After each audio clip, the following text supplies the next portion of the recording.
जोहार दोस्तों, स्वागत है आपका झारखंड न्यूज नेटवर्क में। आइए देखते हैं आज की तमाम बड़ी खबरों को। तेज हवा व बारिश से रांची के बड़े इलाके में गुल रही बिजली। मंगलवार को राजधानी में शाम के वक्त मौसम ने करवट ली। तेज हवा पानी चलने के कारण राजधानी के बड़े इलाके में बिजली गुल रही। बारिश के दौरान नामकुम ग्रिड से शाम 4:30 बजे से अगले 10 मिनट तक टोटल पावर फेलियर की स्थिति रही। इस दौरान यहां सप्लाई शून्य रही। तेज हवा के साथ बारिश और कुछ देर के लिए ओलावृष्टि से राजधानी की बिजली थोड़ी देर के लिए बेपटरी रही। रांची के आधे से अधिक इलाके में बिजली आपूर्ति ठप हो गई। कहीं लाइन ब्रेक डाउन हुआ तो कहीं तार पे पेड़ों की टहनियां टूटकर गिर गई, जिससे बिजली नहीं आया। बड़े पैमाने पर डिस्ट्रीब्यूशन लाइन में ट्रिप करने के चलते मोहल्ले में बिजली आपूर्ति बाधित हो गई। इस दौरान कुछ सब स्टेशनों को छोड़कर लगभग सभी फीडर में आपूर्ति प्रभावित हुई।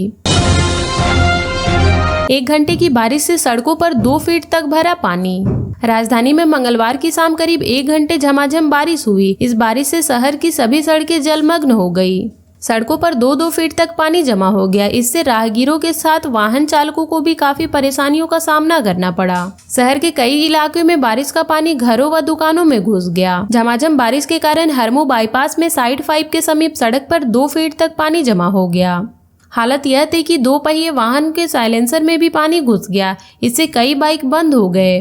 लोग बाइक को धक्के मारकर निकालने में लग गए। वहीं भारी बारिश के कारण सीरमटोली फ्लाईओवर के बाइलेन का हाल भी बेहाल हो गया। सड़क पर बड़े बड़े गड्ढे होने के कारण उसमें पानी भर गया। वाहन चालकों को काफी परेशानियों का सामना करना पड़ा। रांची के श्रेष्ठ 3 पूजा पंडालों को सम्मानित करेगा नगर निगम। रांची नगर निगम इस बार पूजा पंडालों के बीच स्वच्छ पूजा पंडाल प्रतियोगिता का आयोजन करेगा। यह प्रतियोगिता 200 नंबर की होगी।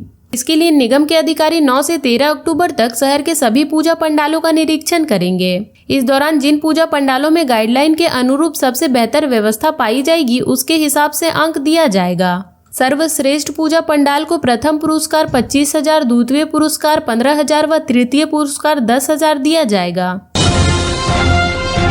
दुर्गा पूजा को लेकर सुरक्षा में तैनात रहेंगे 2000 पुलिसकर्मी। ट्रैफिक व्यवस्था में भी बदलाव। दुर्गा पूजा को लेकर सुरक्षा में 2000 पुलिसकर्मियों की तैनाती की गई है। इसमें डीएसपी, इंस्पेक्टर व दरोगा भी शामिल हैं। सुरक्षा में रैपिड एक्शन पुलिस, क्यूआर, इको, SIRB, जैब, जिला पुलिस व डंडा पार्टी को तैनात किया गया है। साथ ही विभिन्न इलाकों में ड्रोन व CCTV कैमरे से भी नजर रखी जाएगी। संवेदनशील इलाकों में हथियारबंद जवानों की तैनाती की गई है। पूजा पंडालों के अलावा धार्मिक स्थलों पर भी सुरक्षा कर्मियों को तैनात किया गया है। इसके अलावा फायर ब्रिगेड, वज्र वाहन, आंसू गैस, रंगीन पानी आदि को रिजर्व रखा गया है। सोशल मीडिया पर नजर रखने के लिए भी पुलिस बल तैनात किए गए हैं। किसी व्हाट्सएप ग्रुप में भड़काऊ पोस्ट डालने पर पोस्ट डालने वाले के साथ साथ ग्रुप एडमिन पर भी कार्रवाई होगी। SSP सहित सभी SP सुरक्षा पर नजर रखेंगे।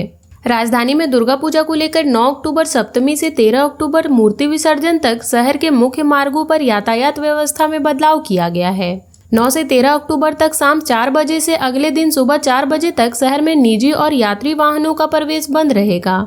साथ ही सुबह 8 बजे से दूसरे दिन सुबह 4 बजे तक शहर क्षेत्र में भारी वाहनों का प्रवेश वर्जित रहेगा। डोरंडा और सुजाता चौक से मेन रोड आने वाले वाहन की पार्किंग सैनिक मार्केट और चर्च कॉम्प्लेक्स परिसर, अल्पडेक्का चौक से बकरी बाजार की ओर जाने वाले वाहन जिला स्कूल और बाल कृष्ण स्कूल में लगेंगे। डंगराटोली से सरजना चौक जाने वाले वाहन संत जॉन्स स्कूल के सामने खड़े होंगे। स्टेशन रोड पूजा पंडाल जाने वाले सभी वाहनों की पार्किंग रेलवे स्टेशन बोर्ड भर्ती चूटिया थाना मोड़ पर होगी।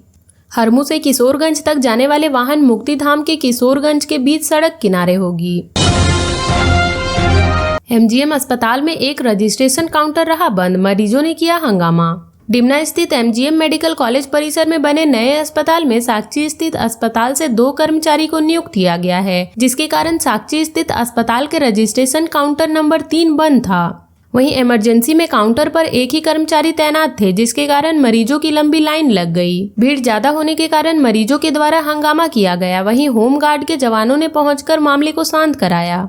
साक्षी स्थित MGM के विभिन्न विभागों में करीब 20 कर्मियों को नए अस्पताल भेज दिया गया है, जिससे मरीजों को परेशानी लगातार बढ़ रही है। वहीं साक्षी MGM में रोजाना 1200 से अधिक मरीज इलाज कराने पहुंच रहे हैं। ऐसे में उनके लिए 4 रजिस्ट्रेशन काउंटर संचालित किया गया है, लेकिन इसमें से एक बंद कर दिया गया।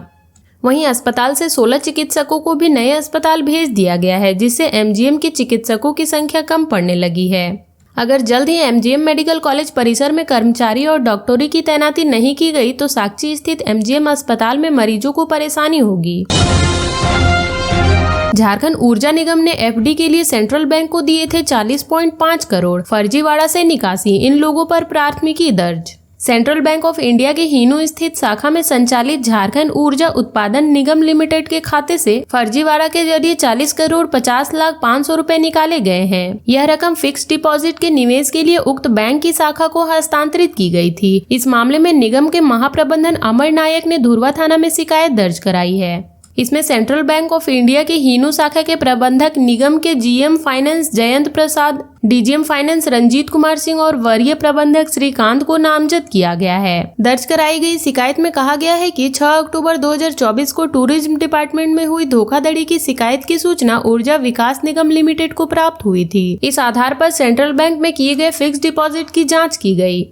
पता चला कि निगम की ओर से 8-9 अगस्त 2024 को फिक्स डिपॉजिट में निवेश करने के लिए 40 करोड़ 50 लाख 500 रुपए सेंट्रल बैंक ऑफ इंडिया की हीनो शाखा में आरटीजीएस के जरिए ट्रांसफर करने का निर्देश निगम के बैंक ऑफ इंडिया जेएसबी कंटेक्शन काउंटर धुरवा को दिया गया था। उक्त राशि के हस्तांतरण के लिए निगम की ओर से बकायदा पत्र जारी किया गया था। 48 आश्रितों को अनुकंपा पर मिली नौकरी। कोयला नगर स्थित सामुदायिक भवन में मंगलवार को आयोजित सिविल में 2011 से लेकर 2022 तक के विभिन्न मामलों में अनुकंपा नियोजन और आर्थिक मुआवजा दिया गया। कार्यक्रम की अध्यक्षता करते हुए बीसीसीएल के सीएमडी समीरन दत्ता ने 48 लाभार्थियों को नियुक्ति पत्र सौंपा। 2 मामलों में आर्थिक मुआवजा प्रदान किया गया। मौके पर सीएमडी श्री दत्ता ने कहा कि हम अनुकंपा नियोजन के माध्यम से बीसीसीएल के अपने पुराने परिवारों को फिर से कंपनी के साथ जोड़ रहे हैं। पिछले 5 वर्षों में 2300 मामलों में से 2000 से अधिक मामलों में अनुकंपा नियोजन दे दिया गया है। उन्होंने कंपनी आने वाले सभी नए कर्मियों को बीसीसीएल परिवार में स्वागत करते हुए उन्हें पूजा और दीपावली की शुभकामनाएं भी दी। कार्यक्रम की शुरुआत कोल इंडिया गीत और दीप प्रज्वलन के साथ की गई। कृषि मंत्री के आवास पर अनिश्चितकालीन भूख हड़ताल पर बैठी सेविका सहायिका। झारखंड राज्य समाज कल्याण आंगनबाड़ी कर्मचारी सेविका सहायिका संयुक्त संघ की मोर्चा के आह्वान पर सेविका सहायिका कृषि पशुपालन सहकारिता मंत्री दीपिका पांडे सिंह के निज आवास में जिले की सेविका सहायिका अनिश्चितकालीन हड़ताल पर बैठी। इसकी अगुवाई सेविका संघ की जिला अध्यक्ष गौरी कुमारी मिश्रा ने की। भूख हड़ताल पर बैठी सेविका सहायिकों को जिला अध्यक्ष ने कहा कि राज्य सरकार द्वारा हम सभी सेविका सहायिका को छलने का काम किया है। बार बार मांगों को पूरा करने का आश्वासन दिया जा रहा है, मगर आज तक मांगों को पूरा नहीं किया गया है।